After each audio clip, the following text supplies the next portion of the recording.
everybody. I wanted to show you just a real quick concept that you can use as a shortcut when you are working with the Pythagorean theorem.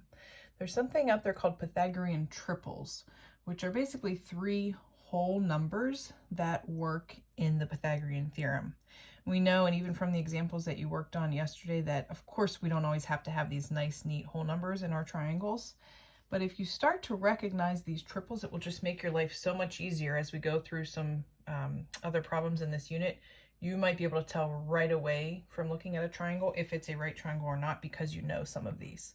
So here's the most basic example. These numbers, 3, 4, 5, we call those numbers one of the Pythagorean triples because they work in the Pythagorean theorem, meaning 3 squared plus 4 squared does actually equal 5 squared. Okay, that would be a right triangle. 9 plus 16 does equal 25 when we simplify that. Okay, so we call this one of our base Pythagorean triples. So from now on, when you see a triangle that has two of those numbers, maybe the legs are 3 and 4, right away you could say, oh, the hypotenuse is 5.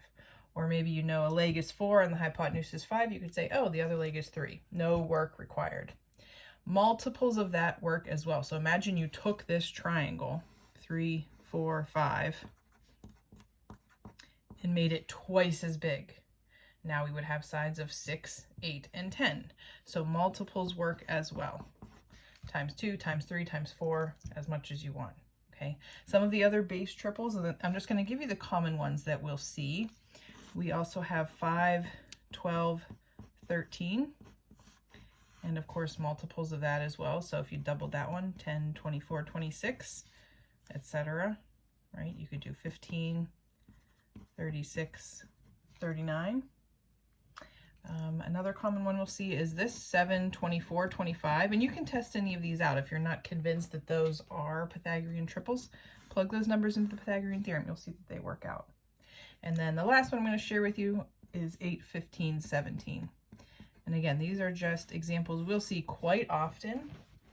Those are numbers that do work in the Pythagorean theorem. And again, we call those Pythagorean triples. Okay, if you have not joined USA Test Prep, you need to do that now, because the rest of your assignment for today is just to work on some practice problems. Now, this is my first time making an assignment through there. It's called an assessment, but I'm just going to grade it for completion. So don't worry about, how every single problem goes. I think I have it set up so you can go back and try them again. But that's your job for today. Log on to USA Test Prep. There should be an assignment up there. Try to submit that. And again, I appreciate your feedback. I got a lot of feedback from people today, things that were working, things that were not working.